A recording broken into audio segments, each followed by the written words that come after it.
Bienvenido a la Fundación para el Desarrollo de la Conciencia. Nuestra misión es elevar los niveles de conciencia en el ser humano. Integramos la sabiduría espiritual con el conocimiento científico. Esperamos encuentres este video de utilidad.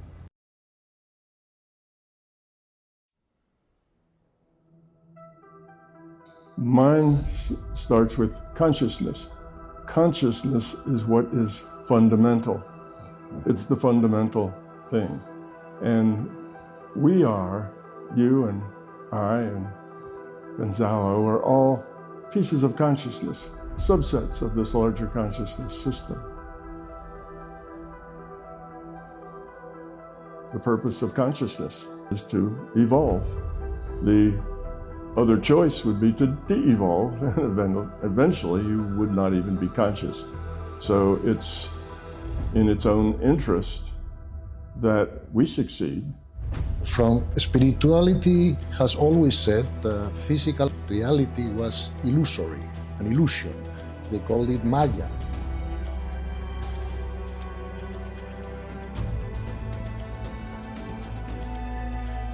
Spirituality explains things from the top down. So for me, it's a great thing that scientists start to study and investigate and practice spirituality, and it's a great thing that spiritual people learn science, because at the end of the day, it gives both of them a greater, reassurance and a wider view of reality in itself. So the idea that this is a virtual reality based in consciousness is where I'm coming from. Piensa por ti mismo. Wake up. I'm Thomas Campbell. I'm a physicist, also a consciousness researcher. I'm retired now, but I had about a 40-year very successful career in physics. And I've had now about a 55, 60-year stint doing research in consciousness, altered states of consciousness. And I've mixed those two together in a unique way. I learned very early to connect with what I call the larger consciousness system. That is, to be aware of my consciousness, but then consciousness in general. And as a scientist, I wanted to understand, how did this work? Why could one use one's consciousness to gather information that otherwise wasn't available? How could you use one's consciousness to heal or to see things going on in other places, remote viewing? So a scientist wants to know, how does that work? What are the rules? Why does it sometimes work better than others? And I spent about 35 to 40 years investigating those things within consciousness. So I would go into an altered state of consciousness and then do things that were paranormal, and then change a variable and see how it worked again, and then change another variable and see how it worked. And eventually, over, like I say, 35 years or so, I understood consciousness, the nature of consciousness, the nature of reality, and how it worked.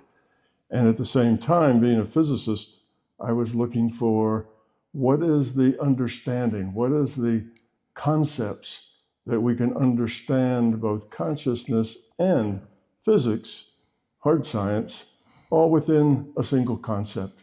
In other words, looking for the theory of everything that explains everything objective and everything subjective as well.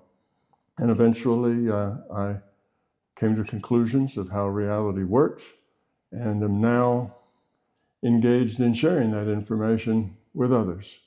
I find that the scientists who come, who are attracted to what I say, they are very, very skeptical, as they should be at first. But then if they spend enough time to understand it, they almost always then join the group that works with me, because it is just better science. It is that that theory of everything that really does explain everything. Everything paranormal, everything normal, the subjective and the objective. Okay, today we have the chance to see one of the, because you are a scientist, but you also see like a spiritual side of everything. We have a spiritual person with us today, with this Gonzalo. I would like to have the chance to see some of the points of your theory, seeing different aspects, if you would like. Yes. So the first one would, first question would be, is reality a simulation? An explanation for reality? Whether it is a simulation or not. Yeah. Yes, it is a simulation. Now, a lot of people have put that prospect forward, that we live in a virtual reality that is a simulation. But mine is very different than what they say. Mine starts with consciousness. Consciousness is what is fundamental. It's the fundamental thing. And we are, you and I and Gonzalo, are all pieces of consciousness, subsets of this larger consciousness system. And in order for us to have experience where there are ethical and moral choices, hard choices, life and death choices, needed a reality frame for consciousness to do that. And that reality frame was created within consciousness by coming up with a set of initial conditions and a rule set. And it all started evolving. When the run button was hit, those initial conditions change according to the rule set and begin evolving. Now, science talks about those initial conditions as science, and the rule set as science, and those initial conditions are a ball of plasma in a very small space, very high pressure, very high temperature, and big bang, it starts to expand. And as it expands, it cools, and as it cools, suns are produced and planets are produced. And you know the theory that science has about the Big Bang. So my idea is that Big Bang happened in a computer. It was computed with rule set and those initial conditions. Run button is hit, and the initial conditions change according to the rule sets. Now, what science is all about is finding out what the rules are, digging out the rules. That's what physics is about, digging out the rules. So this virtual reality that we call the physical universe is really a reality that is computed in this simulation, which evolved, was not programmed. The reason for it being there, the reason consciousness needed to do this, was to give pieces of consciousness that are you and I an opportunity to make meaningful, significant choices that matter. And of course, this reality does that. We have many, many choices throughout even a day that are very important choices, ethical choices, meaningful choices. So piece of consciousness, we log on, if you like the computer metaphor, to these avatars that we call human beings, and we make all their choices for them. So think of a virtual reality game. In a virtual reality game, you have a computer and a player. Those are the two active components. The computer sends a data stream to the player. The player interprets that data and then interacts with it and sends that interaction to the computer, which then computes what happens next. The interactions between things, well, we are like that. We receive a data stream from consciousness, from what I call the larger conscious system. We interpret that data stream to be this reality, just like a player of a game sees, 1 million pixels on a screen and interprets it to be a reality. And the choices we make help us either evolve the quality of our consciousness or de-evolve the quality of our consciousness. So that's kind of an idea of this being a virtual reality. Now that dovetails very nicely with physics, particularly those physicists who study particles and are quantum theorists. They have basically come to the understanding that this reality is information-based. And you can find many physicists in those fields that will agree that our reality is information-based. And they get that idea from quantum mechanics. And if our reality is information-based, what does that mean? What's the significance of being information-based? That means it is computable, can be computed. Can be computed means it can be a virtual reality, which says, you know, it's a digital process in which we interact. And a lot of other scientists, besides myself, have kind of come to this conclusion that reality is indeed digital, that time is not continuous, space is not continuous. Matter of fact, the Planck length and Planck time are said to be that time and length in which reality becomes pixelated. Now, that's not necessarily a fact, but that is opinion of many physicists, that is the connection. So the idea that this is a virtual reality based in consciousness is where I'm coming from. Okay.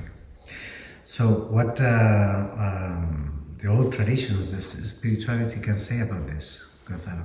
From spirituality has always said, you know, I think the first time I know about that it was said was in what we call the perennial philosophy of humanity, you know, the Vedas, the Vedantas, the Bhagavad Gita, which were previous to Buddhism, you know, and to other spiritual traditions in the West, like Christianity. This all happened way before that. And they said that physical reality was illusory, an illusion. They called it Maya, you know. Even in the Bhagavad Gita, there is a place where Krishna tells Arjuna, you know, in the famous battle, he says, it's very difficult for men to get out, to withdraw themselves from the simulation that I have created, okay? Now, if you go about all the writings of all the mystics, of all spiritual traditions, both East and West, they always have said that what we call reality, material reality or physical reality, it's only a relative reality, that other dimensions, you know, in creation have more reality because they have more information. So, okay, Tom was saying that in his view, and in my view too, although I'm not a professional scientist, but I have investigated the science also, that is information-based, okay? So therefore, the more information, the more real, in a sense, you know? Mm-hmm. So again, this doesn't sound difficult to understand for the spiritual traditions, because essentially with another language, because obviously they were not scientists, but they were saying the same thing, in a sense, you know? So the idea of a multidimensional reality is in all the mystical traditions in the history of the human beings. Now, you know that what I consider a mystic is a person that has been able to make a change of perception, okay? In the way that a normal person attaches himself or herself, you know, to physical reality, to whatever his senses can give him or tell him, or the extension of the senses, like a microscope or a telescope or whatever. When a mystic is able to change perception, to be able to you know, to perceive all those realities that are not perceived by the normal human being. And when that happens, they have a view of reality that is very similar to what Tom is coming up, you know, from a scientific point of view. I think the benefit of what Tom is saying and is doing and is investigating is that it's helping to integrate the three famous eyes of knowledge, you know, the eye of contemplation, the eye of mind or philosophy, and the eye of science. The eye of science is more fundamental, more basic, but the other eyes cannot go against it, because it would be impossible. And I think we are coming in a stage in humankind that for the first time that I know of, there is some kind of integration of those three eyes. Because you have scientists like Tom, who has studied physics and consciousness, saying the same thing, essentially with another language, and that's great, because we need science to come to the party. But he's saying the same thing that mystics have been saying all along. For mystics, they explain it in other words, but they say, look, life is a school for souls. What are souls? In the mystic side, souls are the individuated pieces of consciousness that Tom is talking about. Put it whatever name you want.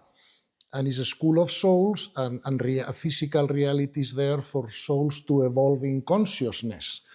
Okay, so a mystic may say, okay, we need to grow in consciousness. And Tom, in his book, great book, my big toe, that I have read a couple of times already, he says we need to lower our entropy. But we are talking about the same thing, because lowering of entropy means increasing order, if I'm not mistaken. Therefore, you can use a scientific language, you can use a spiritual language, but we are saying the same thing, okay? So I think that Tom's work is very good and very useful, because it helps us all integrate the famous three eyes of knowledge in one common vision. And I think this didn't happen until this time, because mystics and classical physics were apart, and had different visions of the world. But mystics and the scientific vision that Tom is bringing to the table, have the same point of view. And I believe that is the correct point of view.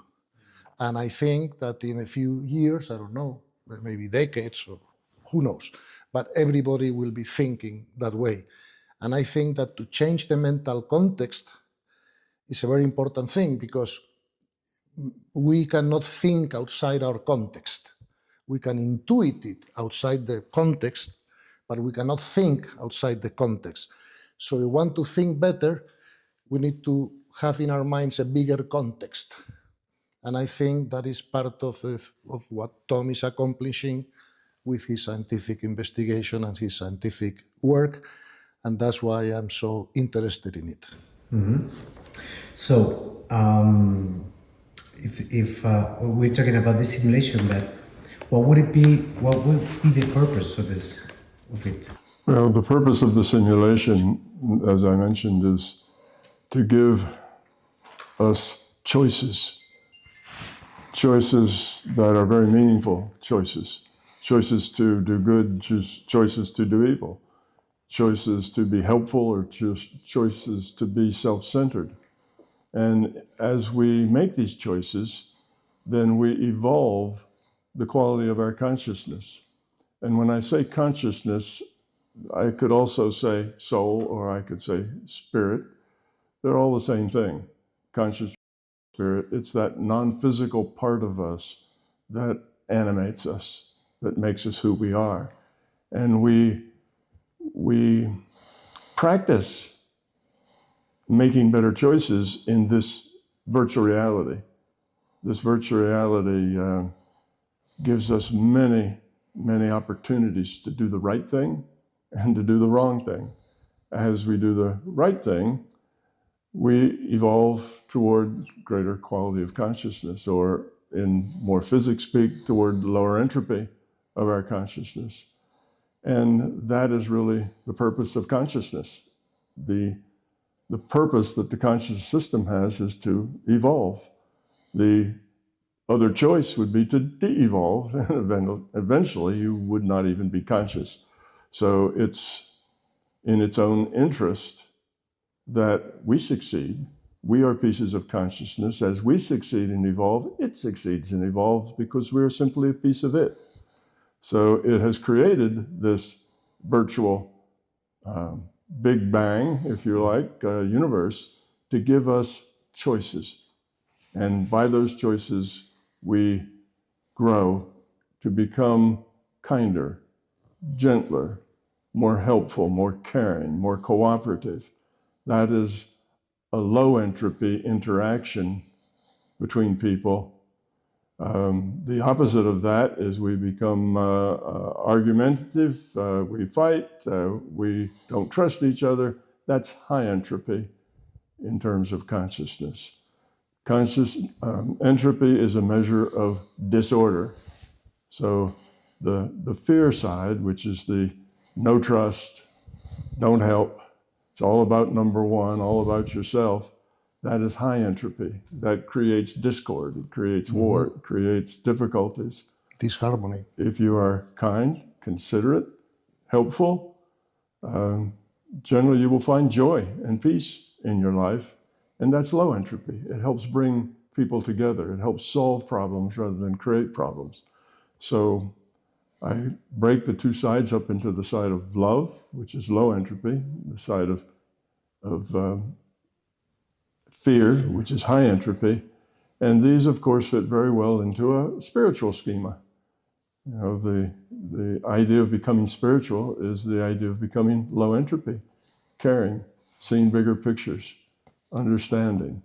So it works very well. So this one theory actually creates a better, more complete physics, but it also defines the spiritual side of our existence. Both of those fall out of this one understanding. Well, I am 100% in agreement with what Tom is saying. I also think that physics will never give us a good explanation of reality unless some kind of spiritual idea of ourselves and the universe is brought into the picture. Because if not, it's flatland, you know, and it will never get to the bottom of it. I think the purpose of the simulation, or the purpose of what we call physical reality, is for the souls to learn, to evolve, as he's saying, he calls it decrease entropy, I call it increase of the level of consciousness. We are talking about the same thing.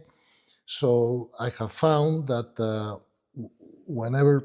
as soon as people understand that that is the nature and the purpose of reality, their personal transformation is very fast. Because when they were first seeing problems, now they see opportunities for growth.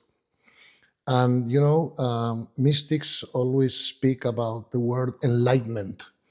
And you have to ask yourself at the end of the day, what is enlightenment? You know, what does it mean? How does it appear to oneself? You know, what is the change? You know, and I think the basic change is that when you become enlightened, in a way, you are shifting the place of your identity.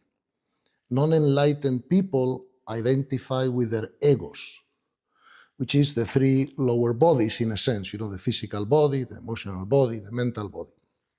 Enlightened people identify with their souls, okay? We can call it soul, we can call it individuated pieces of consciousness, whatever you want to call it, okay? And that is the big change, okay? So when you are enlightened, you see the rest of yourself as an it, not a me, okay? So, and for an enlightened person, the me is in the soul. And for a normal person, the me is in the rest of the bodies, you know? And that's the big shift, the big quantum leap, okay? And once you understand that, I call that a change in perspective, okay? Then everything from there down gets in a much better place and a more harmonic place, you know? I heard Tom say that soul is what animates us. And I think that is also a very interesting idea because in English, the word soul is soul, but in Spanish, the word soul, we call it alma, okay? And that comes from the Latin word anima, that means what animates matter, you know? So in that sense, again, spirituality and science, as Tom is practicing it, they go hand in hand because they are explaining the same reality from two different points of view. Okay, in a sense, science explains things from the bottom up, and spirituality explains things from the top down. So for me, it's a great thing that scientists start to study and investigate and practice spirituality, and it's a great thing that spiritual people learn science, because at the end of the day, it gives both of them a greater, reassurance and a wider view of reality in itself. So again, 100% in agreement about what is the purpose of life, of reality, of what we call life, which is to grow spiritually.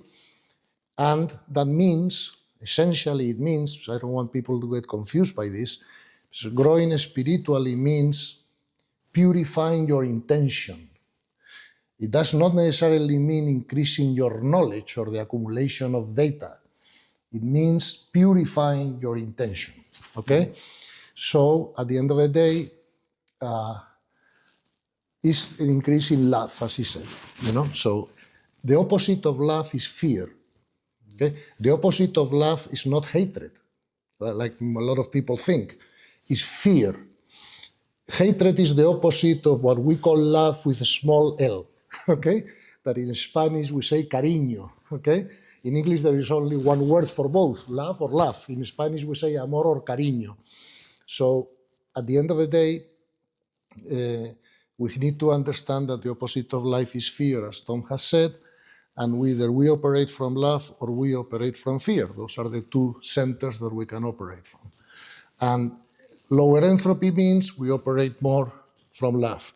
Higher entropy means we operate more from fear. Okay, wonderful understanding, no problem from the spiritual point of view. Yeah.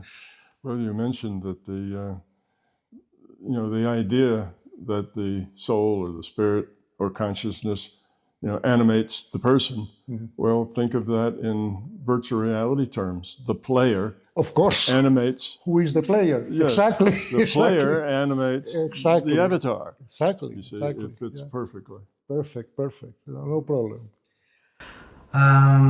So what would be the rules of this simulation? There is some... Well, the rules of the simulation, it's the rule set. That is what scientists do. Scientists try to discover the rules. Gravity is one of the rules. Sure. No two objects can occupy the same space simultaneously. That's one of the rules. The rules of physics are basically a description of the rule set. The rules of chemistry, the rules of biology. We have dug many of the rules out. We haven't yet discovered all the rules. There are some rules that have eluded us, but we will eventually understand most of the rules in the rule set. Mm-hmm. But the evolution of this virtual reality is one where you start with a rule set, and then you start with initial conditions, and then you just let those interact and develop whatever they develop. And eventually you develop this universe from that big digital bang. So the rules are what science tries to understand and then use. And all of our technology comes from an understanding of these rules. Mm-hmm. So the rules are fundamental to our virtual reality. Now, there are other virtual realities that have different rule sets. This virtual reality is not the only reality that exists. There are others. And the rule sets are similar, but somewhat different. And they're similar because it's very difficult to come up with initial conditions and rule sets and have it actually work and be stable for a long enough time to evolve, avatars such as humans. So the rule sets are similar in the various realities. So rules are what makes this work the way it works here in this virtual reality we call our physical universe. Mm-hmm. Well, from a spirit, I agree 100%. Those are the physical rules, but from a spiritual point of view, you also, mystics understand that there are also rules that govern not only the functioning of the simulation, okay, but also they govern how the souls evolve spiritually in the simulation, okay? And that rules are called by mystics universal laws, okay? Because they apply in all the universe or universes, and nothing can go against those laws, or the simulation will get disorganized, okay? So, for example, there are rules that describe how the simulation works, gravity, this and that, that Tom was talking about, but also rules, I repeat this, that apply to how the souls advance spiritually through their experiences in the simulation, okay? And those laws can be, of course, explained in many different possible ways. All spiritual scriptures and texts in history have talked about those rules. For example, the Kybalion, the Vedas, the Vedantas, even the Gospel, you know, the fulfillment of the law, okay? So a very quick way to explain it is that there are rules that apply to the creation of the simulation, but there are rules that apply to the development of souls. For example, in that sense, we talk about the law of evolution, you know, which in a way determines what the souls need to learn, okay? But then under that law, we have what we call the law of correspondence, because maybe Tom, you and me, we all need to learn the same thing according to the law of evolution, but we may learn it under different circumstances, okay? So and with different experiences from each other. And that is the law of correspondence, in a way, details how we are all going to learn in different ways what the law of evolution forces us to learn, you know, in a sense. And then we have the law of nature under both of them, which is the law that most people know about, you know. Now, the problem here, two problems. We need to understand that higher laws can change lower laws, but not vice versa. So the law of love can change the law of nature, but the law of nature cannot change the law of love. And we also need to understand that it's a big mistake for us to make absolute a lower law, okay? Because we may have things happening that appear to be against the law of nature, but they are not against the law of evolution, or they wouldn't be happening. See what I mean, no? So again, in agreement with Tom, and I think that I just need to add that there are two kinds of laws, one that applies to how the system works, and another set of laws that apply to how those souls or those individuated consciousness learn what they need to learn by interacting with the system. Well, if this is simulation, we're here to learn. How can how come people can do more efficient this experience here? Well, the biggest thing that they can do is to understand that there is a lot more to reality than just the physical. When they understand that opens a door to a whole lot more.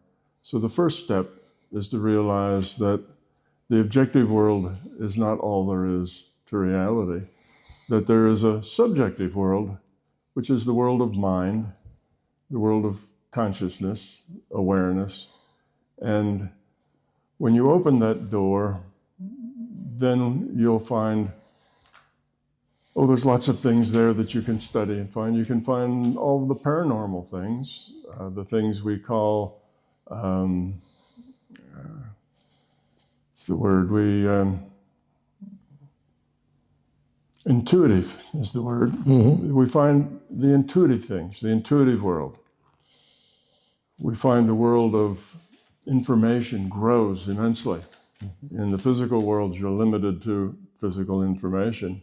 In the non-physical world of consciousness or spirituality, you have much more information. You intuit information.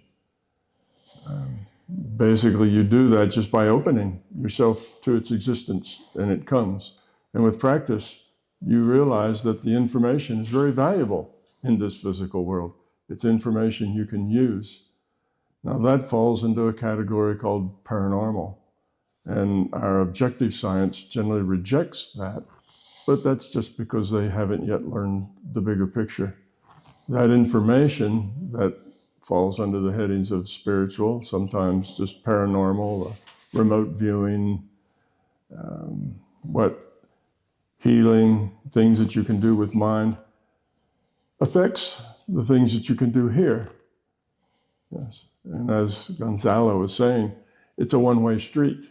Things that you can do with the mind can affect things that are here in the physical, but things here in the physical do not modify consciousness. Exactly. So that when I realized that the arrow of causality moves from consciousness to the physical. Downward causation, Yes. not upward causation. Yeah. So so when you realize that, then you know that consciousness is fundamental, and that the physical world is a derivative of consciousness. So yes, the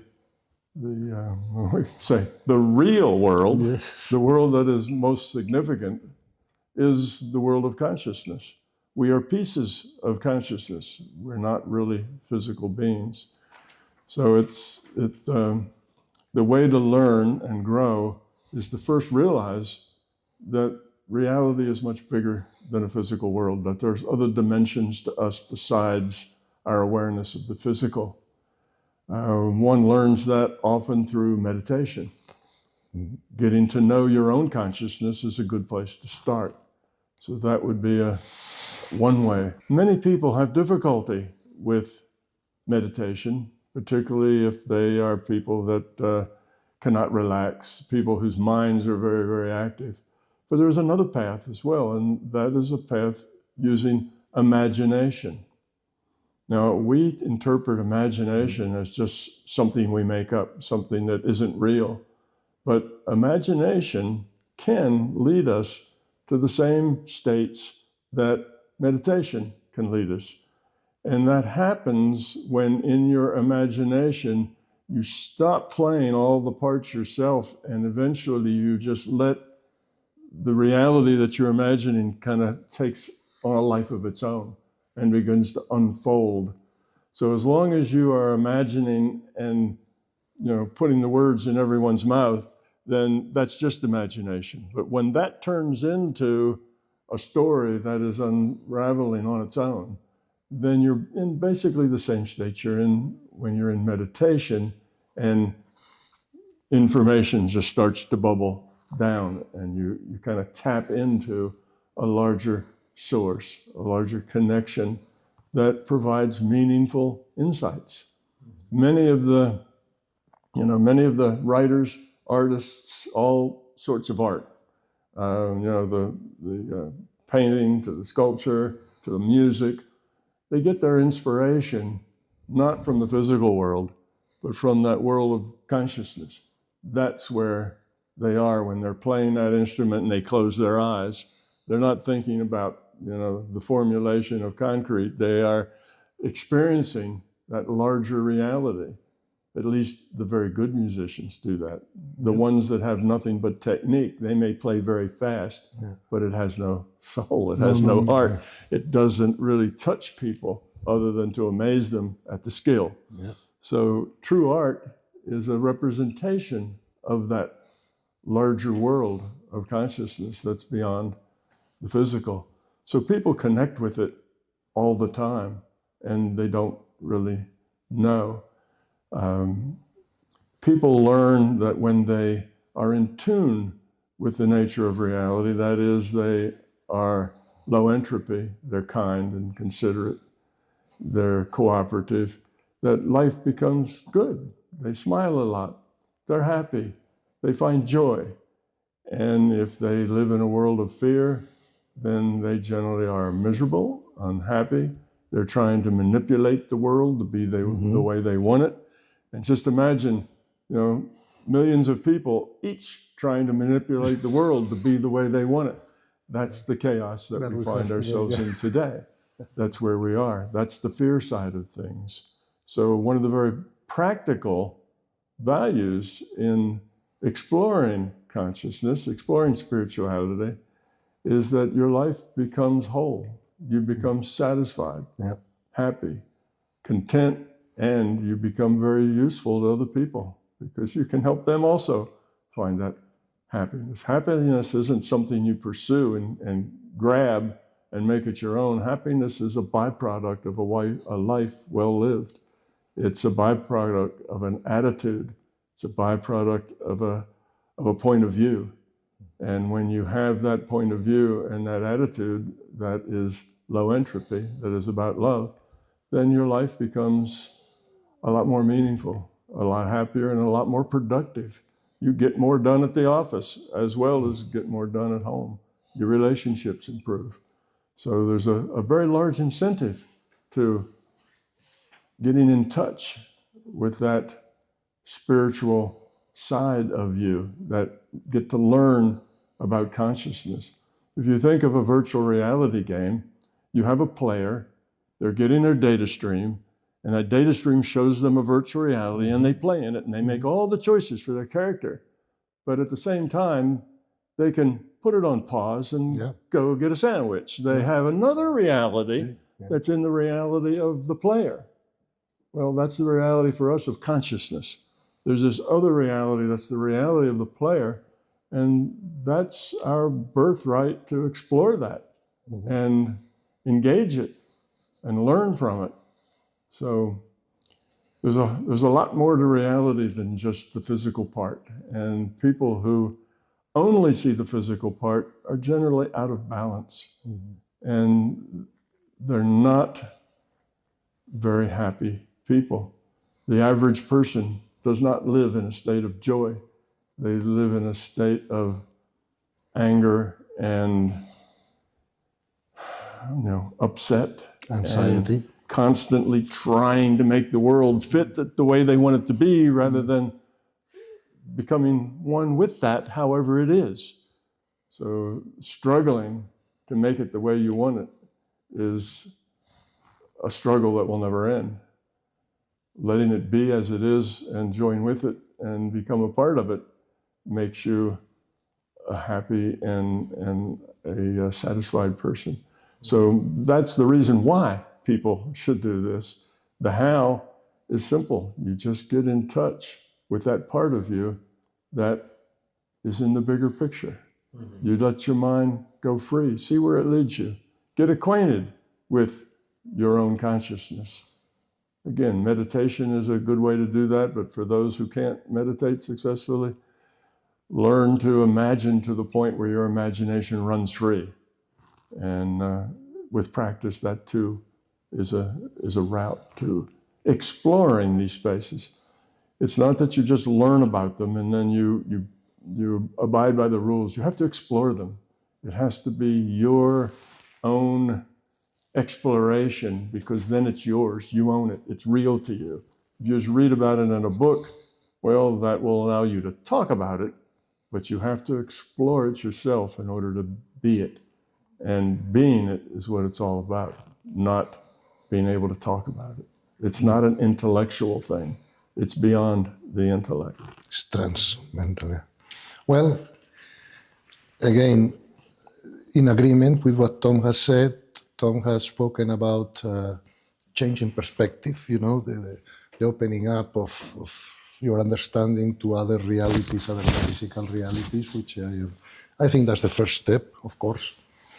And but I am an entrepreneur, so I need to get more specific in a couple of things, to help the process along. No, I have found that three attitudes, that bring efficiency to the process are these. The first and most important of them all, I think, is learning to accept reality.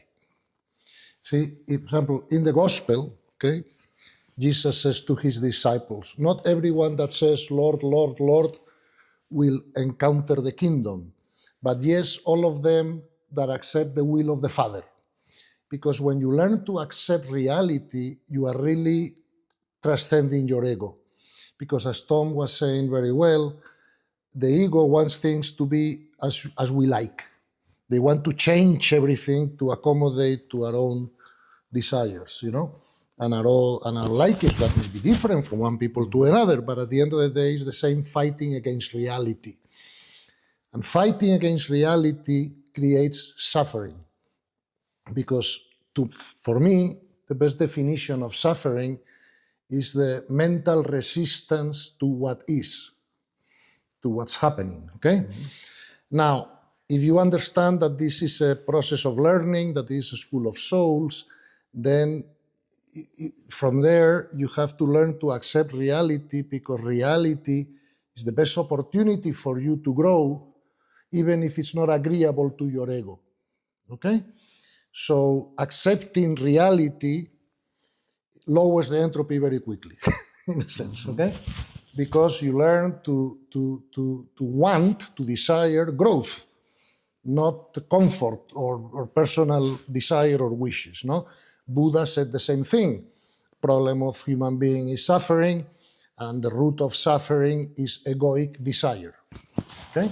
So accepting reality is the practice that we all need to make and train ourselves so we can make the process more efficient, because it decreases the levels of suffering, therefore decreases the entropy too, okay? So that's one specific thing. Yeah. And there are two other things that I think will help us along the process to make it more efficient.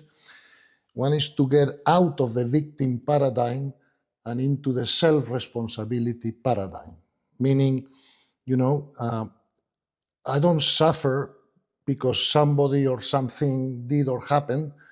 I suffer because I still have the capacity to suffer. What triggers it is less important, you know? It's in me, okay? So all problems are in me. They are not outside. Outside, there are only opportunities for growth, okay? And the third thing I think is going to help us to go more efficiently about the process is to train our mind. Tom mentioned meditation, of course, you know, I agree with that. He mentioned something very important, which is imagination for those who have difficulty meditating. And there are 2 or 3 other things that we can do. For example, we can train our mind to dematerialize it. You know, most people are always thinking in material reality, and imagination and meditation takes us to other dimensions. Another thing we can do with our mind is depolarize it. Okay, we think in terms of good and bad, and reality is non-dual. So polarization of mind doesn't help us. And the third thing that I think we can train our mind to do is to not allow ourselves to be subjects of what we think, but more witnesses of what we are thinking. Because at the end of the day, if you want to witness anything, you have to put some distance between you and what you are witnessing. And you are not your mind. As Tom was saying very clearly, we are individuated pieces of consciousness that have a mind when we are incarnated in a body, you know? But that's not who we are. So we need to learn to become a witness of our thinking, you know? And I even exercise some sense of humor and tell yourself, you're thinking incorrectly as always. Look, feelings are a byproduct of thought. Emotions are a byproduct of instinct, but feelings are a byproduct of thought. So any thought that is not producing good feelings as a byproduct is an incorrect thought. Even if the logic of the thought is correct, you are lacking something at the end of the thought that is not there if it's not producing good feelings in you. Okay?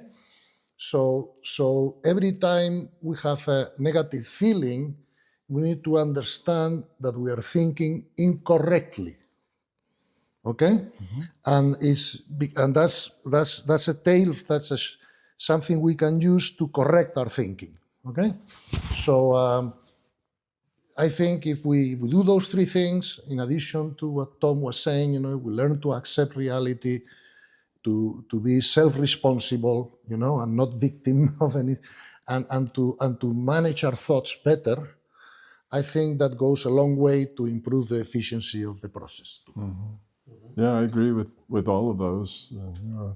Kind of a very simple way of saying it is life works like this. Stuff happens, and you get to deal with it. Yep.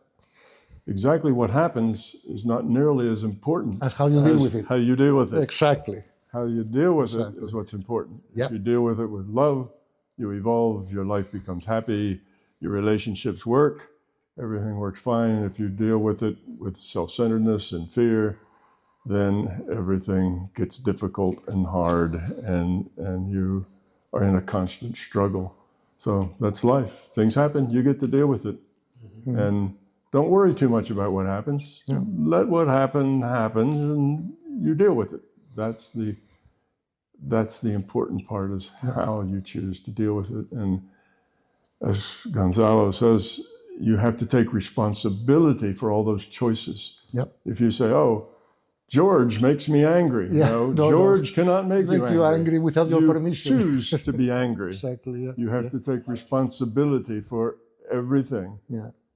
And that's good, because the only thing you can really change is yourself. Exactly. And that's really all you have to do, is change yourself. If you do that, then everything else works perfectly. In fact, it tends to work out that when you do make good choices to the side of love, everything that you really need falls right at your feet just as you need it. Yep. And that sounds like magic, but that is the way it works. It's true. See, the ego has three basic needs. Security, which is economical security, physical security, emotional security. Okay. Second need of the ego, main need of the ego, is control of the outside. So things are the outside are how I like them. I don't want to get a flat tire. I don't want my son expelled from school because he did something, I don't want my significant other to be unfaithful, I want to control the exterior. That's what the second need of the ego. And the third basic need of the ego, in my opinion, is that need that we all have of being liked, respected, accepted, by others, And those three basic needs of the ego really destroy our lives because we spend all our time trying to fulfill those needs, forgetting the fact that we came here to grow. So how can we grow if we don't have challenges? Problem is that the ego sees the challenges as a problem, as a difficulty, as something undesired. But the soul sees the difficulties or the challenges as an opportunity for growth. Now, once we change that perspective in our mind, is the only way, as Tom was saying, that we can have happiness in a way, because I have a mathematical equation to propose to Tom as a scientist for him to approve or disapprove, which is happiness equals consciousness level. Another way of saying it is happiness equals the level of lowering of the entropy that we've been able to accomplish. But people try to find happiness where it cannot be found, in a nice car, in a nice home.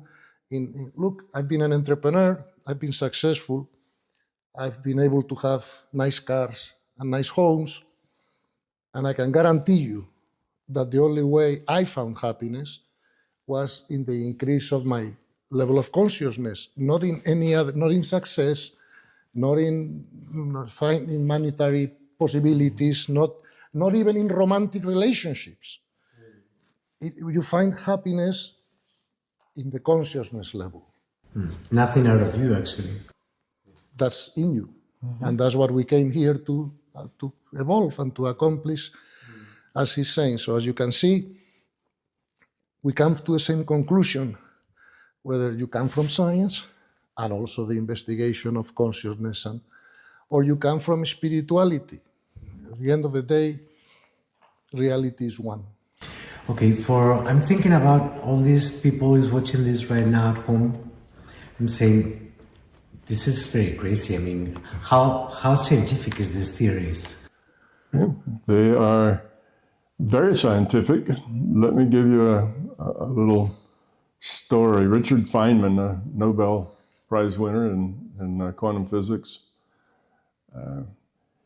he also was a teacher, and he taught first-year physics students. And he was telling them that, 3 or 4 centuries ago, the very smartest of us thought that the way the heavenly bodies moved through the sky was they were pushed by angels. That was the learned opinion. And he asked his students, how do you know that that's not a good theory? And immediately some young man jumped up and said, because it's stupid. And Feynman said, no, absolutely not. We don't measure the value of a theory by how well it fits our own beliefs. Everything that we understand now, today, in science, was thought to be stupid by the people before we understood it. That the world was not flat, that it was round, was stupid. Everybody'd fall off the other side. All the oceans would drain over the edges. It was just stupid. That the earth was not the center of the universe was stupid. And so on. Through all the major paradigm shifts, what initially appears stupid often turns out to be the truth, because we just don't understand that truth yet. So this paradigm shift that I'm talking about, the paradigm shift that consciousness is fundamental, and that this is a virtual reality computed within consciousness. It's based on a premise or actually I derive the fact that consciousness is an information system. Consciousness has input, that's our senses. It has memory. You do processing, you come to conclusions, and you do an output. Well, what does that sound like? It has input, output, processing, and memory. Sounds like an information system. Consciousness is basically an information system. So a piece of this larger conscious system can configure itself as the computer that computes this reality. And we are also chunks of that. In computer talk, we're virtual machines inside a larger machine, or we're subsets of the larger consciousness system. So we are created in the image of the Father, if you like. So is this science? Well, what does science say about value? Science says if you have a theory or a model, and we in science now, we don't talk about laws anymore. We had Newton's laws, and then we find out that Newton's laws really weren't laws at all. They only work in a certain realm where things don't move too fast and they're not too small. So we talk now about theory, about ideas, about concepts, and any theory that can explain all of the things that we know to be facts, in other words, the things we've already learned, can also explain the things that we don't understand, also can predict new things that we haven't even imagined yet. And if it can do that with a very small number of assumptions, the smallest number possible of assumptions, then that's a good theory. A theory that explains lots of things but has many assumptions is not a good theory. That's like you can always win at poker if you have all wild cards. Every wild card's an assumption. So you have to have few assumptions. My model has one assumption: consciousness exists. That's it. So good science isn't that you agree with current beliefs. Good science is that you can explain things. My model explains all of the paradoxes presently in science, things that scientists know are true, but they don't know why or how they're true. Why should quantum mechanics describe the basics of reality in terms of probability, not in terms of matter? Why does the speed of light always move at a constant? No slower, no faster, always move at a constant. It explains that. Why actually does the speed of light change in the 8th or 9th decimal place every so often, which we have observed? These are all paradoxes, mysteries that scientists don't know.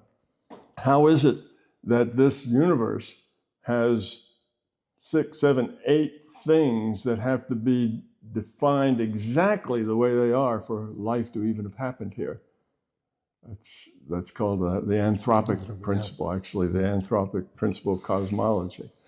Any one of them was just in the 8th decimal place changed, life would be impossible here.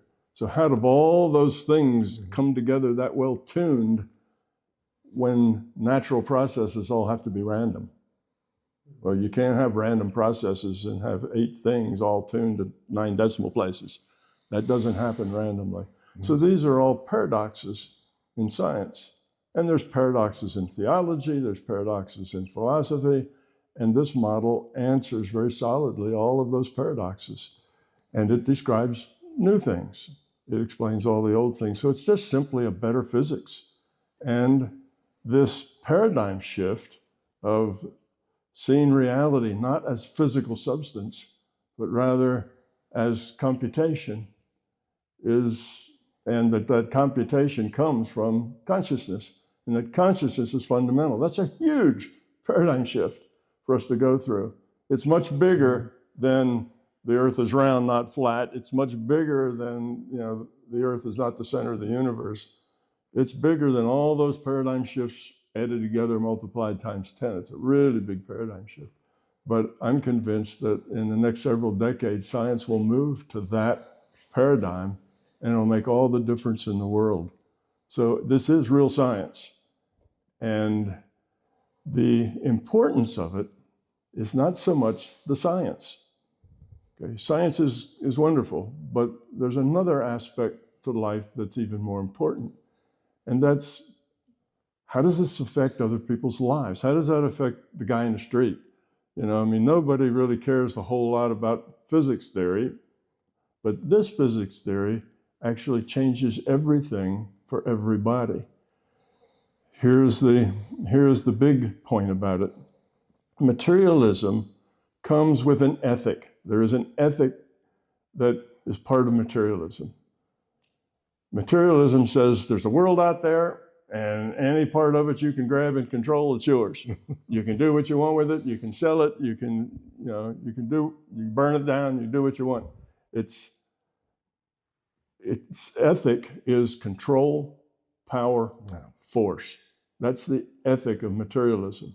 And if you live in a world that has a strong belief in materialism, I'd even say has the religion of materialism, then control, power, force will be the ethic. True. And that's the ethic we live in now. That's why things are so difficult, because the quality of consciousness in humanity is still very low. Okay. In my model, after this paradigm shift, when we see that the purpose of life is to become love, is to grow up, is to help, to say, how can I help? What can I do? How can I give, rather than what's in it for me? That's a different ethic. That's the ethic of kindness and caring, cooperation. It's the ethic of being useful and helpful to other people. When that is our basic ethic, most all of this dysfunction that we see in the world today will just disappear. Because when the change happens with the people, that change will then bubble up and take over the institutions as well. And we will live in a kinder, gentler, more peaceful, and more productive reality. So what does this have to do with the common guy in the street? Everything. Yeah. That's our future. And we will get there sooner or later. It's guaranteed that we will get to that better place, because that is the way evolution works. It's very slow, but it's also relentless. Evolution just keeps chugging. It may go backwards for a while, but then it keeps on chugging. So we will get to that place, but will we get to it in a couple of decades? We could. We have that in our ability. Or will it take a millennia? That's up to us. Yeah. I'd like to come to the question of whether this is good science or not, also, again, agreed with what Tom has said, and I'm going to throw a different angle to it, okay? Which is this, and I'm going to follow the reasoning here of Ken Wilber in his famous book, Eye to Eye, you know, in Spanish it's called Los Tres Ojos del Conocimiento, because I am in agreement with that reasoning, okay? So here, I think the fundamental question here is, what is science? There is not universal agreement on what is science. There are some people that think that science should be limited to empirical science, okay? What we can really prove with our senses or the extension of our senses, being that a microscope, a telescope, whatever. No? Okay, there is a view of science, and that's called empirical science or materialism in science, okay? And that view has to be respected. Some philosophers of science defend that view. Now, there is another view of science, okay? And the other view of science is those people that think that science, that good science, is the knowledge that we acquire by using the scientific method in the acquiring of that knowledge, even though it cannot be empirically tested, okay? If you are a pure empirical scientist, mathematics would not be a science because you cannot weigh a number, what color is it, how does it smell, you know? But everybody accepts really that mathematics is a science, okay? So what's in question here is the correct definition of science, okay? I believe Tom and myself believe in that more amplified vision of science. Look, I've gone through a lot of universities in Spain and United States to give speeches or talk about spirituality and consciousness. Let's say I go to University of Granada, where I gave a chat a few years ago about economics of the future and levels of consciousness and all that. And I see things in the wall of the buildings. And let me say this in Spanish because they was in Spanish. Universidad de Ciencias de la Educación, which in English would be Faculty of Science of Education. An empiricist will get a heart attack by that, okay? How can education be a science, empirical science, no? So I think we can have a narrower vision of what is science and limited to empirical science, or we can have a broader vision of science, and that can apply to anything, consciousness included. For example, Wilber states that if you follow the scientific method, okay, which essentially is proposition, illumination, and, you know, commonality of results, the 3 steps, okay, then you can scientifically study mysticism. Why not? You understand what I mean here, okay? So I think we should not kill each other by, we just have to understand that people have 2 definitions of science in their minds. As long as we accept that the scientific study of consciousness or even psychology or other matters is not empirical at the end of the day, that's fine, okay?